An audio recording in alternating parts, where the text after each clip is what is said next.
చూసే property 25 acres అండి. నక్షదారికి భూమి అమ్మడానికి వచ్చింది. చిడుగుప్ప తాలూకా బిద డిస్టిక్లో ఈ ప్రాపర్టీ వస్తుంది.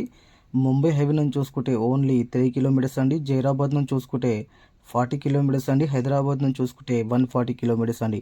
నక్షదారికి ఫస్ట్ బిట్ అండి. బీటీ రోడ్ నుంచి 200 మీటర్స్ లోపలికి ఉంటుంది. రావడానికి పోవడానికి అయితే ఏ ఇబ్బంది లేదు. ప్రతి ఒక్క వెహికల్ మొత్తం సైడ్ వరకు వచ్చేస్తాయండి.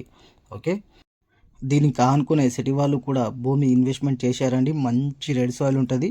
ఓకే, మొత్తం ఫామ్ హౌస్ వేసి ఫుల్ డెవలప్మెంట్ చేసుకున్నారు. దానికన్నా మంచి భూమి అండి ఇది. ప్యూర్ రెడ్ సాయిల్ ప్రాపర్టీ అండి. ఇక్కడ మీరు ఇన్వెస్ట్మెంట్ చేయాలనుకుంటే 70 నుంచి 100 ఎకర్స్ వరకు కూడా భూమి అవుతుందండి. కానీ ప్రస్తుతానికైతే 25 ఎకర్స్ అమ్మడానికి ఉందండి. ఓకే, ఇంకా కర్ణాటక స్టేట్లో మన దగ్గర మంచి మంచి ప్రాపర్టీస్ ఉన్నాయండి. 1 ఎకర్ నుంచి 100 ఎకర్స్ వరకు ఏరియాకి బట్టి, సాయిల్కి బట్టి, డిస్టెన్స్కి బట్టి ప్రైస్ ఉంటుంది. ఇంకా చాలామంది తక్కువ ధరలో కూడా భూములు అడుగుతున్నారు. హైదరాబాద్ నుంచి 200 కిలోమీటర్ డిస్టెన్స్ మెయింటైన్